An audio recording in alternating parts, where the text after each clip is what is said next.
Welcome to FUNC You UP, the podcast that gives you the best of functional medicine, nutrition, and wellness in 8 minutes or less. Hello, everyone. Welcome back to FUNC You UP. This is Michelle Miller, clinical nutritionist. And this is Diana Orchant, functional medicine registered dietitian. Today's topic is one of our personal favorites. We have an obsession in this country, dare I say world, with fat.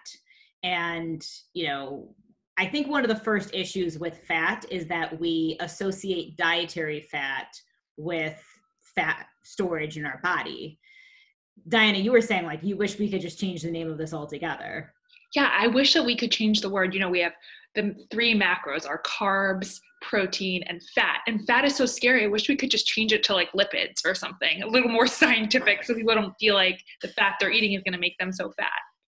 Absolutely. So let's take a little trip through memory lane back to probably the end of the 1970s up until the early 90s, where we had this obsession with low fat, fat-free diets.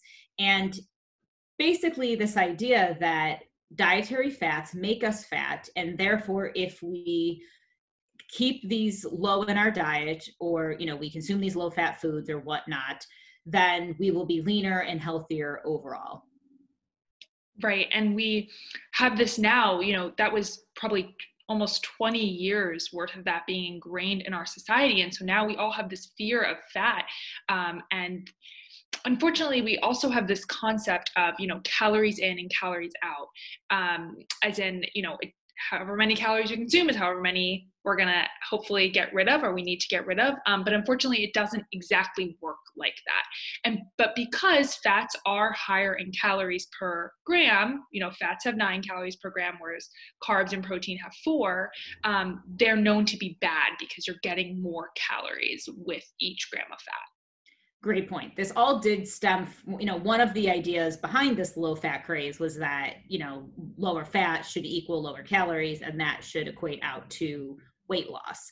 And I think because of this demand, we see, responses in the industry. And so lower fat or fat-free versions of foods were then developed as a response to people seeking this out. And, once it was on the label, you could sell more products if they had those specific labels on them of a fat-free product or a low-fat product. Now, what we didn't realize at the time was that fat really helps the taste of something. And so if you're removing that component, you're probably replacing it with something like sugar or salt, which is not going to be necessarily better for our overall health. But to go back to your point on calories in, calories out, this is something that, if I could shout one thing from, a mountaintop for everyone to hear, this would be it, is that your metabolism is not a closed experiment. This is not an environment that is just, a 1-for-1 experience. And the issue with this is that in this wonderful world of being a human and the biochemistry that takes place, there are things like hormones that are interacting with our body and kind of talking to each other and reacting to what we're taking in. So one of the things we'll definitely talk about will be insulin and the response of what you eat and how your insulin responds, but then also how that even affects things like your energy and your appetite and your metabolism. Yeah, and as you were saying, when you remove the fat, you have to replace it with something else to enhance that flavor profile. And 99% of the time, that's sugar, and or some type of processed carbohydrate, which breaks down to sugar. And sugar promotes insulin, and insulin is a fat-storing hormone that actually fat helps to shut down, which is why we always say, when you're going to have that piece of fruit or something a little bit more processed, pairing it with a healthy fat is a good way to slow down that absorption and slow down that insulin spike. It's interesting too, right? Because you were saying the effects that it has on the brain. If you eat, we always make this comparison, let's say you have a donut and an avocado and they're both the same amount of calories.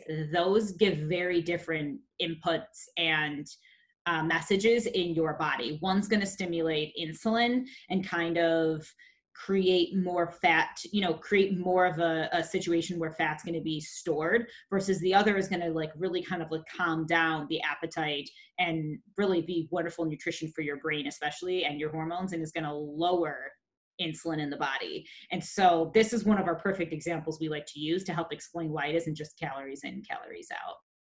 Yeah, and I mean, there are so many benefits of fat, let alone that fat makes up over 60% of our brain, with most of those fats being omega-3 fats. But fats overall, I mean, I'd say fat does the exact opposite of sugar. It modulates our cravings. It helps us with satiety. I often say if you're hungry after a meal, I would always kind of look, did I have enough fat in that meal? Did I add enough, whether it was olive oil on my salad or different types of avocado or different types of fats in general. I always wonder, like, did I get enough? And not to mention that it's so crucial for our hair, our skin, nails, joints, and our brain power every single day. What are some symptoms or signs of someone not getting enough fat into the diet? There's a lot of symptoms that are not quite, I guess, as well known, and they can be like dry or itchy skin, since, as I said, fat is so important for skin health.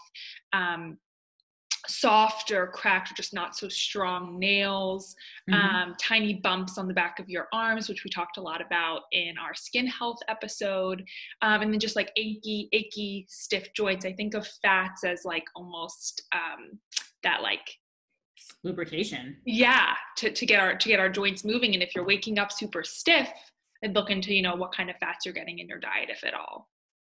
And, also I would say, because we're so obsessed with like blood chemistry panels, we see a very, when we're working with someone that is kind of been stuck in this low fat-free diet for way too long, and then we start enriching their diet with good, healthy fats, we can quickly see a change over even the course of like 12 weeks in their good cholesterol levels, in their even their hormone levels, because that's really the building blocks of our hormones, is these good fats.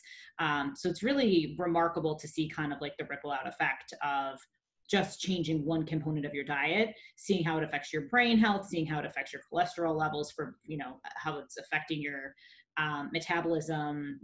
We could go on and on. We're not afraid of fats. Yeah. And I mean, looking under the hood and seeing what's actually going on, you find out more than just maybe what's on the surface of some of the symptoms that I mentioned.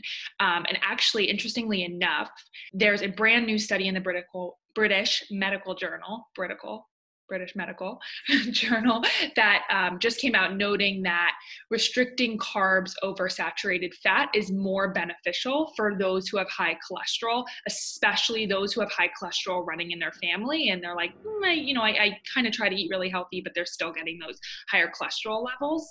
And these individuals often might have more of like the kind of elevated triglycerides, higher levels of glucose, higher insulin levels, which actually need to be treated by watching carb or sugar intake, right, and not the fats.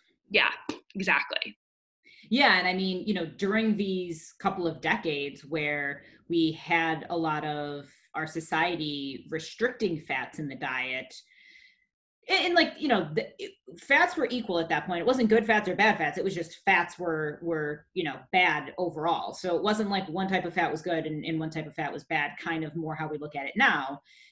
During this time, everyone was limiting all fats, and we were seeing obesity and diabetes skyrocketing. So we know that wasn't necessarily good for our health, but we also can kind of understand more of how our body works now when it's given fat versus when it's given carbs.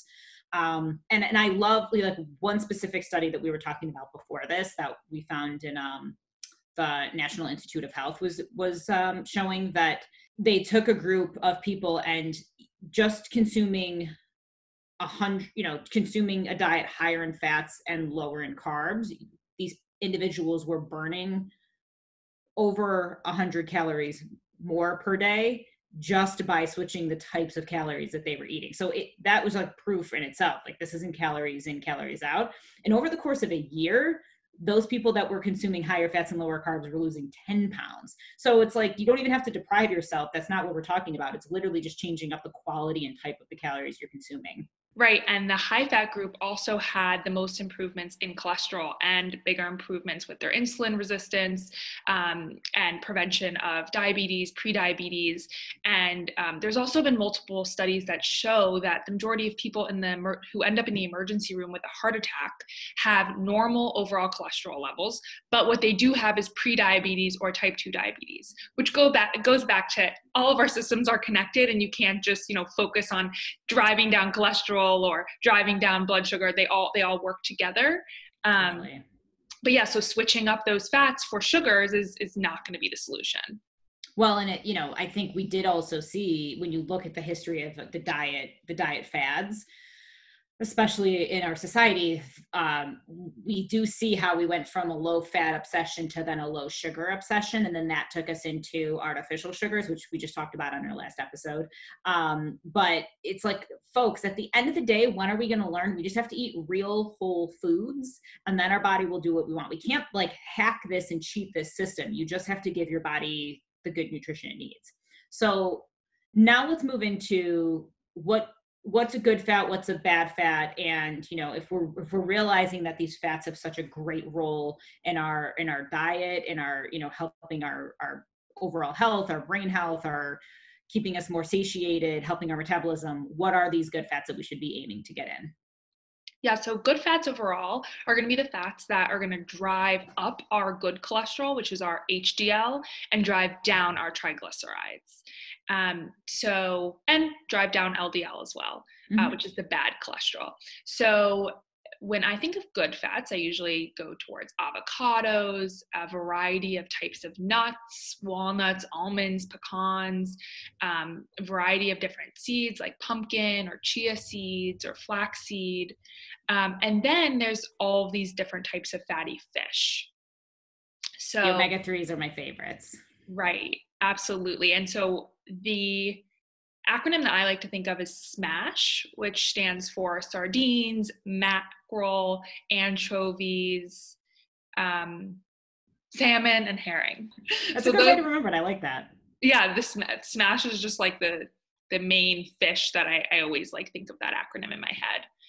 And then we have extra virgin olive oil, which is a wonderful source to add to salads or vegetables, or even adding it on your toast. And then even grass-fed animal products, organic or grass-fed meats and proteins are going to be really, really beneficial for our health.